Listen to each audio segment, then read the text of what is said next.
Hello everyone, and welcome to another Fury Warrior guide for World of Warcraft Classic.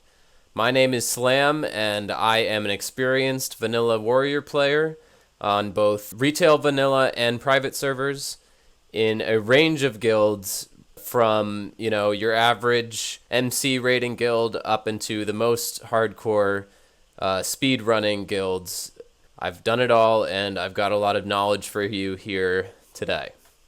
In my opinion, doing good damage in vanilla is about 50% preparation, 25% knowledge, and 25% skill. The more time you spend preparing yourself during the week for your raid, the more damage you're going to be able to do. It's just as simple as that.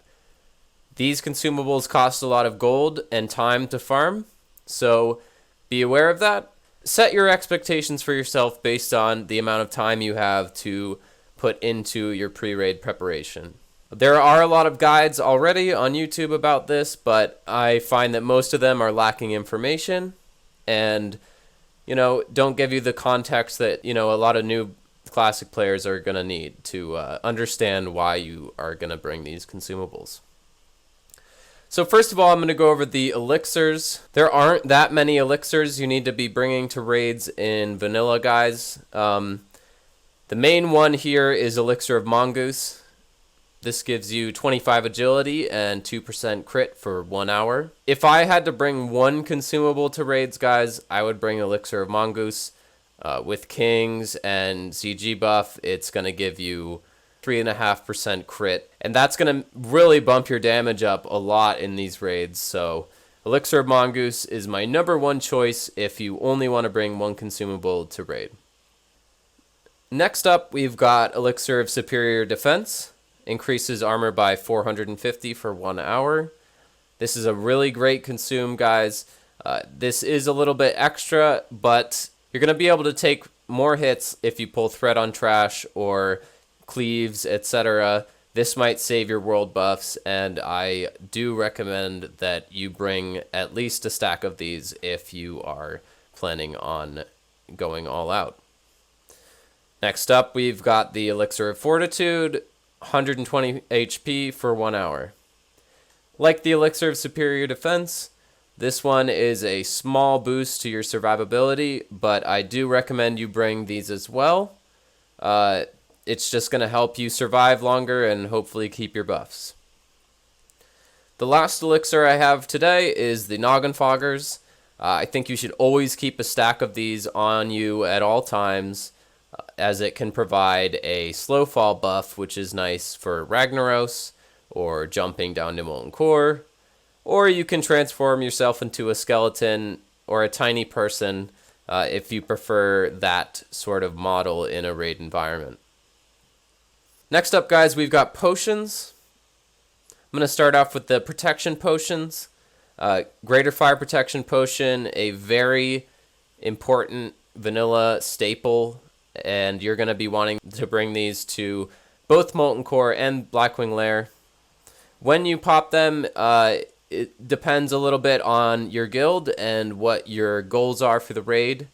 I do like to pop 1 or 2 of these for Magmadar in Molten Core, as you're going to be taking a lot of fire damage, and it's going to help you keep your buffs in that early Molten Core. And if you can out-survive your other melee, you're going to be at a huge advantage right off the bat. So I do have 10 of them in my inventory here. In a guild where you're confident in your abilities to clear Molten Core without wiping, I would drop a stack. Next up, we've got the Greater Arcane Protection Potion. This is for Shazra in Molten Core, as he does periodic instant arcane explosion. I like to bring 2 of these to Molten Core, as you can pre-pop one on Trash, and the only arcane damage you are going to be taking in MC is from Shazra, so you can pre-pop one of these and pop a second one mid-fight in order to increase your survivability. That's a very dangerous fight for melee, so I highly recommend you bringing at least 2 Greater Arcane Protection Potions. These do stack up to 5, and so you could just bring a stack of 5, as there's usually other melee who are willing to pay you even up to 5 gold, which is a high premium for these when they realize that they forgot to bring their arcane protection potions to Molten Core. Next up, I do have one greater shadow protection potion in here. This one, really not necessary, but the third boss in MC, Gehennis, will randomly shadow bolt people, and if you take one after a few ticks of the Rain of Fire, or perhaps a cleave from one of his ads, you might just randomly die out of nowhere and lose your buffs. It's happened to me before.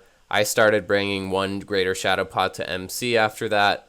I just pre-pop this, after Magmadar or so, and it'll let you just be sure that if you do take a random shadow bolt on Gehennis, you're going to be able to keep your buffs and not lose your damage for the fight as well. That's it for the protection potions. I'm going to go on to some others. Here we have Free Action Potion, another classic staple in both PvE and PvP. This is used for certain fights in order to dodge stuns and slows in PvE. In Molten Core in particular, you're going to be popping one on Gehennis, as his ads do an AoE stun ability, as both melee and tank. You're also going to want to pop one on Golemag, as at 10%, he starts stomping and stunning you and doing a shit ton of damage. Pop one of these, and you're going to be able to avoid that stun and stay on Golemag longer during execute phase. Next up, I have 5 greater Stone Shield potions. These are really not necessary as Fury Warrior. They increase your armor by 2,000 for 2 minutes. I like to bring a stack of these in case I'm asked to off-tank anything throughout the raid for whatever reason, and they can give you a little extra survivability in order to ensure that you're not going to die while off-tanking ads. Not necessary, but nice to have for certain situations. Next up, we've got limited invulnerability potions, another classic staple in both PvE and PvP. In PvP, this is more for healers, surviving rogues in the backline. In PvE, this is a very important consumable for all melee, especially if you're trying to push the numbers. When you overtake your tank on threat, you are going to be taking aggro from mobs. This happens a lot while DPSing trash and also bosses, and you can use limited invulnerability potions to briefly drop aggro from a mob. It will turn away from you as it is unable to do damage to you in most cases. It'll retarget the second highest person on threat. This only lasts for 6 seconds. I don't recommend you keep attacking during that time. Just stop attacking the mob. Allow your tank 6 seconds to try to catch up to you on threat.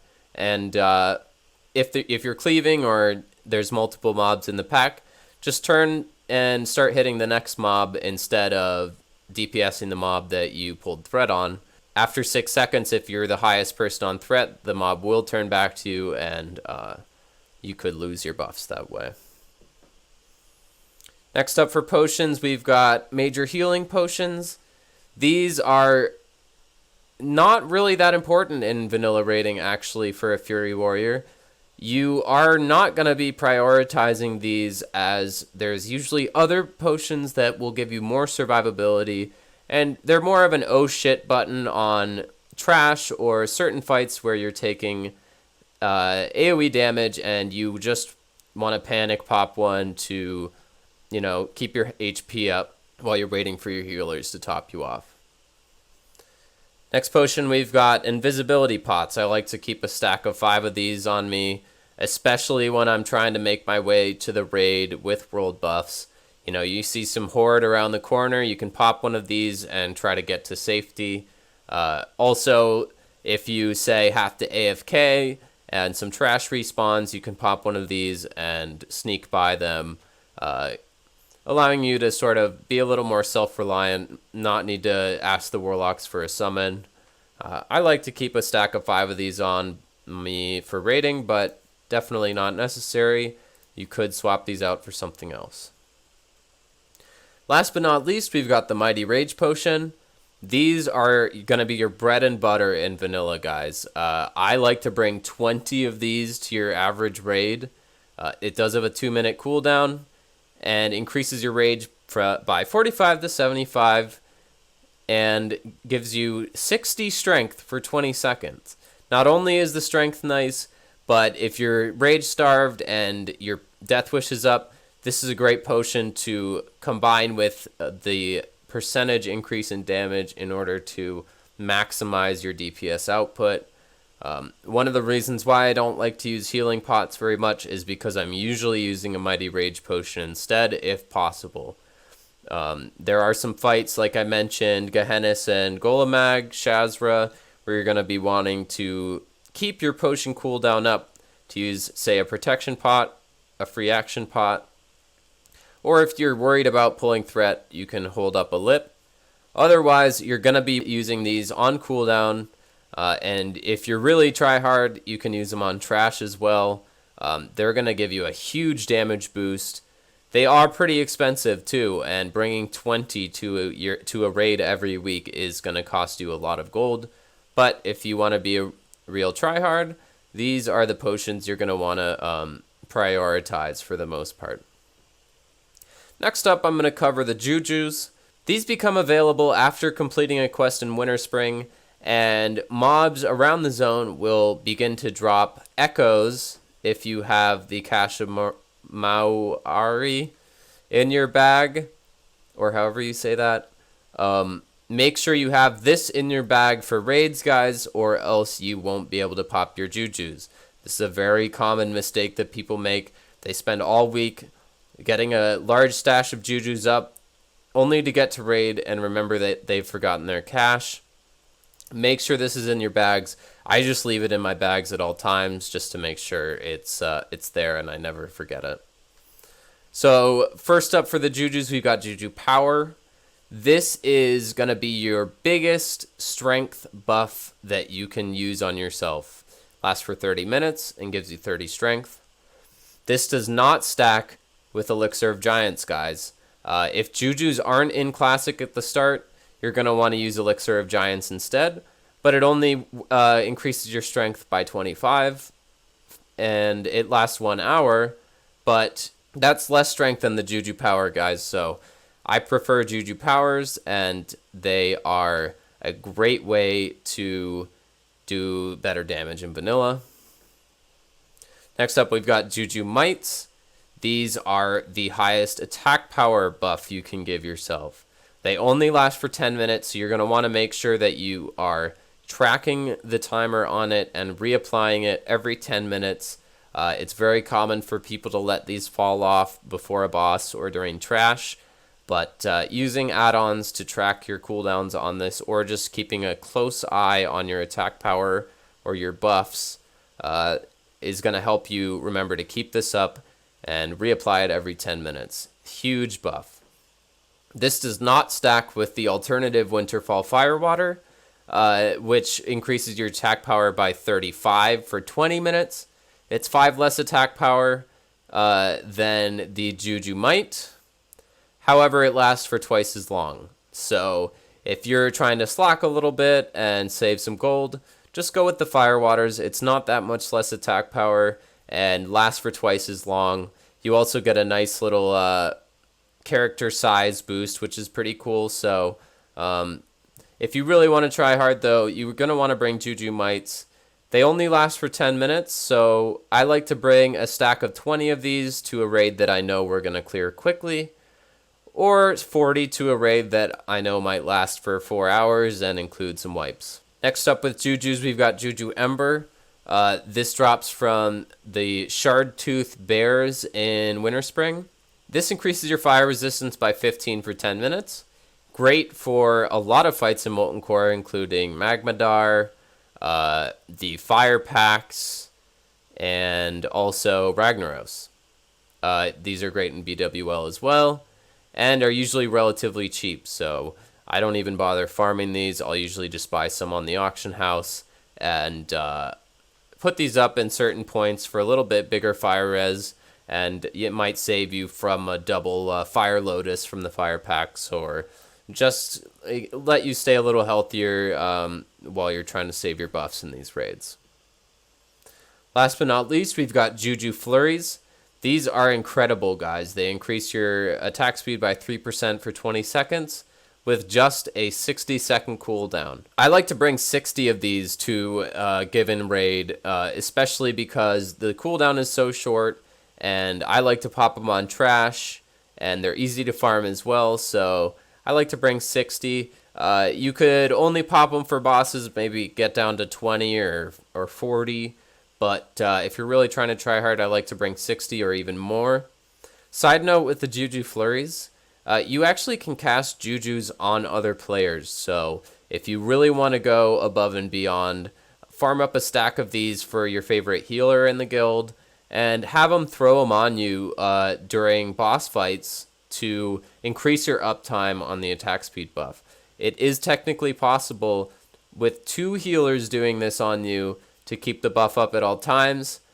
I prefer just to ask 1 healer as it's a little bit easier to manage and you can just have them apply it at the start of a given boss fight and then reapply it whenever they have a spare global or time to reposition to reach you with this buff. Really important buff for doing good damage in vanilla as the cooldown is so short, and you also can have other people apply it to you, which is a really cheesy way to kind of get ahead of the other melee in your guild. That's it for Jujus. I will move on now to, let's see, I'll just cover the flask briefly. Flasks are very expensive in vanilla, guys, and you are not going to be expected to bring these to your average raid. These are more for progression or speed runs, or if you're a real tryhard who doesn't mind spending a few hundred extra gold before your raid in order to increase your survivability and your longevity on your world buffs. These do last for 2 hours and give you a 1200 health boost. Really nice survivability. You can bring 2 of these to a raid that might last 4 hours, or just 1 to a fast raid. I like these, and I will be farming these in vanilla, but very expensive, not necessary, and farm them at your own risk. Okay, so honorable mention for Flask is Flask of Supreme Power. That's a spell power flask, and there are a few things that you can use to scale your spell power, but I'm not going to get into that. I really prefer Flask of the Titans, and I'm not going to recommend you use spell power unless some unforeseen classic meta changes happen. You're really going to want to be using Flask of the Titans as a Fury Warrior, if you do Flask at all. Next up, we'll just touch on some of the food buffs. Here we've got the Rumsey Rum Black Label. These might not be in at the start. There is also a stam drink from Dire Maul, which will be available in Phase 2. So if Black Labels aren't available at the start, just wait till Phase 2, and you can grab the Gordok Green Grog after completing a DM Tribute run, which you're going to be doing already in order to obtain the world buffs from the Dire Maul Tribute. And you can just stop by the vendor on your way to the last buff and pick up a few stacks of Gordok Green Grog. Otherwise, Rumsey Rum Black Label is the superior drink, and if it is available at the start of vanilla, that's what I will be using to increase my stamina. Next up for food, we've got a lot of options actually, and it remains to be seen which ones you're going to be using at the very start of vanilla, guys. So the best food for Fury Warrior are the Smoked Desert Dumplings. These come out around AQ patch, at least on private servers. It remains to be seen whether or not they'll be available from the beginning in Classic or not. If they aren't, you've also got a few other options. Blessed Sunfruit is from Reaching Revered with Argent Dawn. These might not be in the start as well. However, if they are, they're available from a vendor and are a really great way to get some extra strength for not much cost at all. However, you're not going to be getting revered with Argent Dawn before your first MC, most likely. So there are a few other options. Here we've got the grilled squid. The winter squid is a seasonal fish that becomes available after the 23rd of September. Not going to be around at the very start of Classic, but around a month after release, these are going to be an available food option for you if you don't have the Blessed Sunfruit unlocked or Desert Dumplings in the game. Next up, we've got Dragon Breath Chili. This stacks with Winter Squid, but not with your strength foods. You occasionally belch flame in an AoE upon striking enemies. This is not a bad way to increase your damage, especially if you're doing a lot of AoE packs. You might want to even use this and squid over the dumplings, depending on what you decide to do. This also has a very high spell power coefficient, guys, so if you are going to be using Dragon Breath Chili and it is in the game early on, you can scale this with spell power fairly easily, and that's an interesting way to do more damage, though I will not be doing so unless it is truly superior to the strength food. Here we have the Dirge's Kickin' Chimeric Chops. These are most likely not going to be available at the very start. It's a 25 stamina buff, the highest stam food by far in Classic. They are a little bit expensive and probably won't be out till AQ patch, so something to consider if they are available and you want some more survivability. Definitely go with Dragon Chops. And last but not least, I do have some spider sausage in my inventory. If none of the other foods are available at the start of Classic, you're just going to want to go with your basic 12 stam and spirit food. Nothing too fancy, but they're very easy to farm and very cheap on the auction house. So if none of the other options are available, you are going to be just using your regular stam spirit food. Okay, next up we've got dense sharpening stones. These are going to be your basic sword, dagger, axe, pole arm, etc., increasing weapon stones. There are also dense weight stones for your blunt weapons, like maces. You're going to want to putting these on both of your weapons as Alliance, and as Horde, leaving your main hand open as long as there's a Shaman dropping Wind Fury in your group, because it will not stack, and Wind Fury is a much bigger increase than the 8 flat damage of the weight stones and sharpening stones. Honorable mention goes to Elemental Sharpening Stone.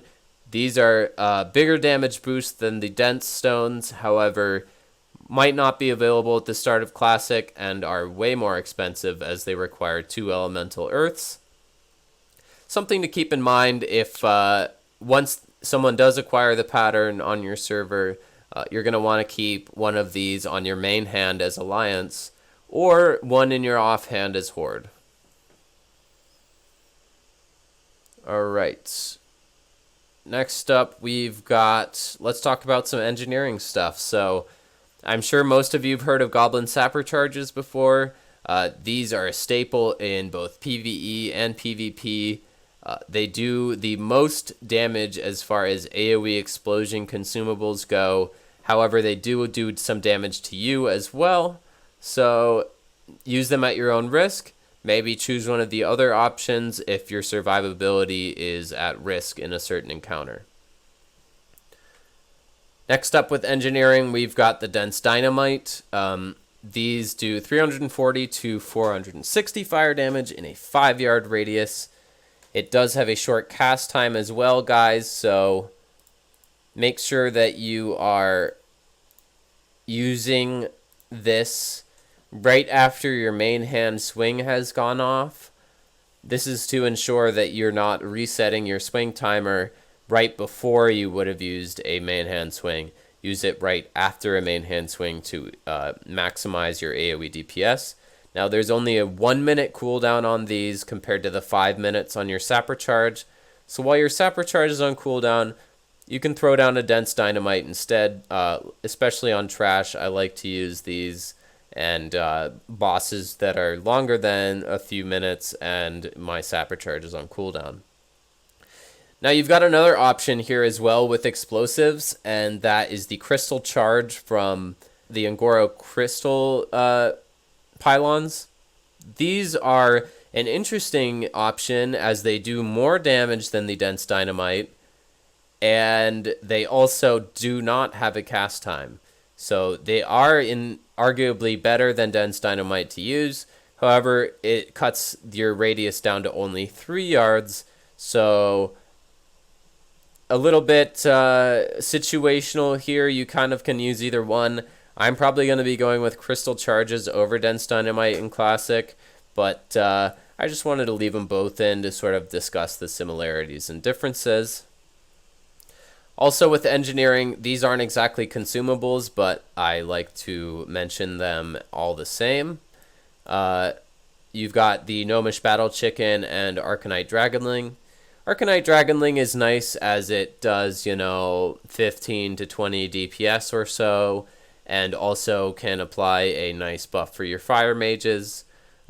Really not necessary. This is sort of an extra thing that's used mostly later on to boost fire mage DPS, but it does not share a cooldown with the chicken, so if you do have a little bit of downtime before a boss, you can pop one of these and then reapply your DPS trinket to have a nice little dragonling to do some extra damage for you for 1 minute. Now my personal favorite is the Gnomish Battle Chicken. This is a awesome boost for melee and comes from Gnomish Engineering. You can pre-pop this before certain fights. It's very squishy. However, if you allow it to attack for long enough, it will use the Battle Squawk buff. This is a 5% haste buff for your entire party for 5 minutes. Incredibly powerful buff, guys. If you pop one of these and get the squawk buff up, your group is going to love you, and you're going to inspire other people to start using the chicken as well, thus increasing your damage even more. So make sure you inform your other melee in your groups about these, because if you can all be popping them throughout the raids, it's going to be a huge damage boost to you, as you're going to be attacking a lot faster than your other melee counterparts outside of your party. Side note with Gnomish Battle Chickens, these kind of have a mind of their own, guys, and you want to be sure that you are far away from any mobs when you pop this, as if you get too close, they might just start running off and pulling random stuff. One time in my guild on Elysium, I popped one of these in Blackwing Lair at the Loot Drakes, Ebon Rock, and Flame Gore. We had pulled the first one, and my chicken ran right past the boss, pulled the second Loot Drake, and we ended up wiping. It was really funny, but I learned a valuable lesson that day. Don't pop your chicken unless you are confident you know what it's going to be attacking, and be sure to stay far away from any mobs when you pop this before a fight. That's it for engineering. I'll mention however, there are a few other consumables I have in my inventory, as you may have noticed. First of all, we've got the Whipperroot Tuber. This shares a cooldown with items like Health Stones, and they're available for after completing a quest in Fellwood. You can cleanse the tubers and acquire them fairly easily. Now, as you're going to want to be using Mighty Rage Potions on a majority of encounters, you're not going to be able to use a health potion because it will be on cooldown. So Whipperoots are going to be your best friend, guys. Make sure you bind these and bring them to raids or to PvP. Massive survivability boost, especially when your potion cooldown is going to be so important to use for Mighty Rage Potions. Keep yourself alive with Whipperoots, as they're on a different timer. Okay, next up, we've got one of my personal favorites, the Boggling Roots. They increase your physical damage by 1 for 10 minutes. Incredibly small damage buff here, guys, but they come from a quest in the Night Elf starting zone. If you pop, once you turn the quest in, 3 mobs will spawn, and you want to quickly tag them and kill them before the quest giver kills them, and you won't get the drops. 3 of the mobs spawn. you'll get 3 boggling roots every time someone turns in the quest. They are farmable by just standing by the quest giver and waiting for Lobies to turn it in after you've completed it by yourself. The quest, I believe, requires level 7, so it's not exactly efficient to farm them on your own by leveling up characters. However, you can just kind of semi-AFK near the quest giver, wait for people to turn in the quest, and then you get 3 boggling roots every time. So, nice little trick there. I like these. However, if you are reaching close to the buff cap limit of 32 buffs in vanilla, these are one of the first consumables you want to cut out, as it is such a minor increase to your damage. But if you're looking for every little edge you can get, these are something I really like, and they're not soulbound too, so you can buy and sell them on the auction house as well. Usually fetching a pretty price towards the mid and late game on your server. Okay, what else do we have to cover? So, there are a few other things in my inventory as well that I'll cover. Here we've got the Crystal Ward, also from the Ngoro Crystal Chain. 200 armor for 30 minutes.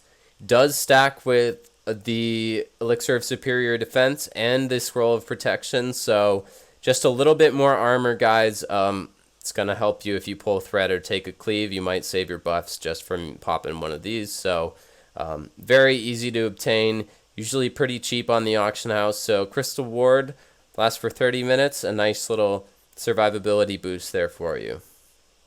Next up, I'll talk about the oils. Oil of Immolation is a really interesting potion in vanilla, as it has a very short cooldown and does an AoE fire damage buff around you, doing 50 fire damage to any enemies within a 5-yard radius around the caster every 3 seconds for 15 seconds. The cooldown on this, I believe, is 2 seconds or so, so it's technically possible to keep up Oil of Immolation 100% of the time. The real limiting factor here is bag space, guys, as the Oils of Immolation only stack up to 5. You're going to want to just be filling out whatever bag space you have left with oils, but you don't really have enough space to really take advantage of oils and pop them 100% of the time. You're going to want to save them for AoE fights and mobs that aren't fire immune, especially like in Molten Core. You can use them on Gehennis, Lucifron. You've also got Sulfuron Harbinger and Major Domo. Those are the fights I really like to prioritize this on, as not only are you able to do fire damage to the mobs, but they're also going to be stacked, so you're going to be getting extra ticks on the mobs with your Oils of Immolation compared to just a single target fight. Also, we've got heavy rune cloth bandages. You should always carry some of these on you at all times. Really great to save you on certain encounters and sort of take the load off your healers a little bit. I like to bring a stack of 20 to the raid. You could bring 2 stacks if you want. I probably would bring 2 stacks over 2 stacks of health pots, to be honest. So consider doing that. But make sure that you bring your bandages to the raid and level up your first aid, because you're going to be able to survive over some melee that don't bring them occasionally. Other things to mention, I have the 3 Blasted Lands buffs here, guys. These are from a repeatable quest in Blasted Lands and are useful to increase your damage in Classic. These are the 3 that are really relevant for Fury Warrior. Roids increases your strength by 25, lasts 60 minutes. Ground Scorpok Assay, 25 agility, 60 minutes. And Lung Juice Cocktail, 25 stamina for 60 minutes. Now, these are really nice, and you're going to want to farm these before your every raid. They are unique, guys, so you cannot have more than one of these items in your inventory. And they have a shared 1-hour cooldown as well. So if you pop your roids and die, you won't be able to pop your assay until the 60-minute cooldown is up from the roids. Nice little trick, guys.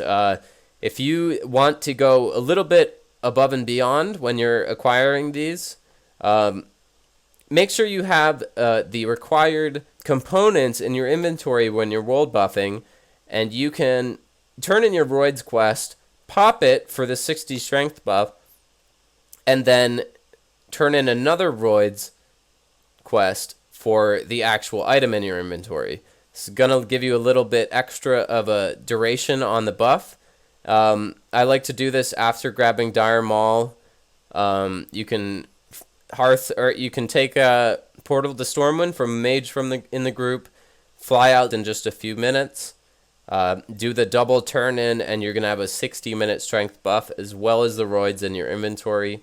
Nice little trick there. Not exactly useful in your guild if you're clearing the raids really fast, but a really nice trick if you're gonna be taking 4 hours in Molten Core. It's gonna give you an extra hour of the best effect out of these 3 buffs. So great little repeatable quest in Blasted Lands, and I highly recommend you guys farm these out each week. A few other things to mention. I've got my Aqua Quintessence. You need to have these in order to summon Ragnaros in raids, so make sure to bring it to every raid, and you'll be able to douse one of the runes and possibly save your raid sometime, backtracking or sending someone out to Ashara to acquire a second one. I've also got a couple of plant salves on me. These are useful for farming Whipperroot tubers as well as acquiring the Songflower buff. I like to keep 2 on me, especially when doing my pre-raid preparation, so that I can cleanse a Songflower and get that buff. You're not going to need these in raids, so you can swap these out for another 5 Oils of Immolation. I did just want to briefly mention that. These are what you're going to need in order to get Songflower and tubers. Okay, I'm also going to talk about scrolls here really quick. Scrolls in vanilla are not very useful as they don't stack with their superior counterparts for the most part. Scrolls of Strength 4, for instance, don't stack with Juju Power. Scroll of Agility 4 does not stack with Elixir the Mongoose. So these aren't really going to be useful unless you're slacking a little bit. However, the Scroll of Protection does stack with the armor buffs. So bring a nice little stack of 5 of Scroll of Protection 4s to raids if you want to get a little armor boost. Now, you might ask why I have all 6 scrolls in my inventory right now.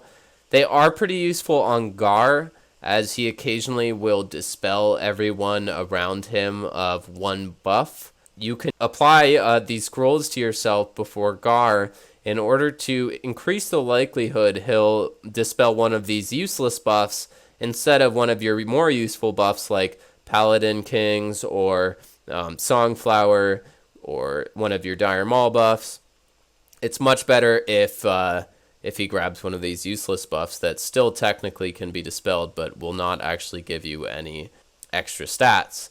Now, like I mentioned earlier, you could reach the buff cap limit, especially once you start world buffing, so these are something you want to avoid if you are reaching that limit.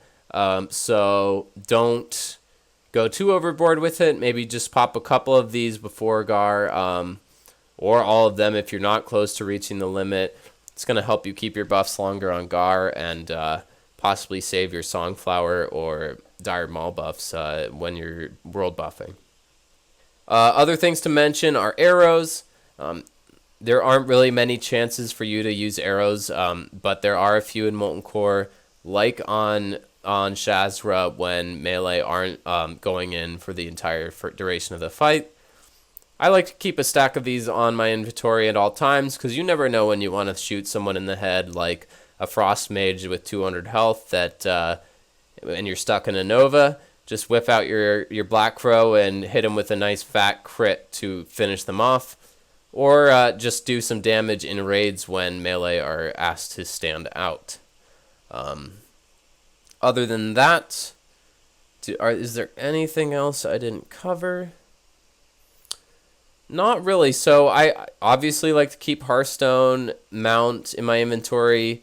you're going to want to keep an extra spot in your inventory if you're going to be swapping to your two-hander, because if you don't have space in your inventory when swapping to your two-hander, you will be unable to switch. So ideally, I would drop, a stack of Rumsy Rums or major healing pots. If you're in a guild that you're confident in speed clearing the raid and not wiping, you can drop one stack of each of these elixirs, and that will open up a little more inventory space. You can also fill these spots with more oils of immolation. So only really need one stack of each elixir if you're clearing the raids efficiently. Otherwise, I like to bring 2 stacks of each or more, potentially, depending on if you're in progression or are just going to be taking a while or possibly dying a lot in these raids. Bring at least 2 stacks of each of these. However, it does start adding up quickly. That is one thing else that I'll mention here, guys. If you're really trying to try hard in vanilla and use all these consumables, it's going to be incredibly expensive to do so in a guild that is struggling in these raids. Every time you wipe, you're going to have to pop all your consumables again. However, if you're in a really competent raid that is not wiping and is clearing these raids quickly and efficiently, you're going to be able to pop all of these and potentially have them last for the entire duration of the raid, vastly cutting down on the amount of pre-raid farming that you have to do. So I do advise against going all out, as you see in my inventory, if you're not confident in your guild's abilities. Maybe dial some of these back a little bit in order to avoid burnout throughout the week, to try to keep up with the high demand for consumables that you might set on yourself. That's it for my consumable guide, guys. Obviously, there's a few other potions and consumables that are available in vanilla, more useful in other raids, such as like greater nature protection potions, frost protection potions, etc. Not necessary for Molten Core, but relevant in other raids later on. Like I said, preparation is a huge part about doing good damage in vanilla, and this is the kind of setup that I might be bringing to Molten Core if I'm really trying to push damage and stand out as the top melee in my guild. Let me know if I missed anything, guys. I tried to do my best job to cover every consumable available for the most part, and show you what my inventory is going to look like in Molten Core. Let me know if I missed anything or if you have any questions, and also if you have any suggestions for my next guide, please let me know in the comments. Like the video. It means a lot to me to know that you guys want more content. So thanks for watching, subscribe to the channel, and I'll see you in the next one.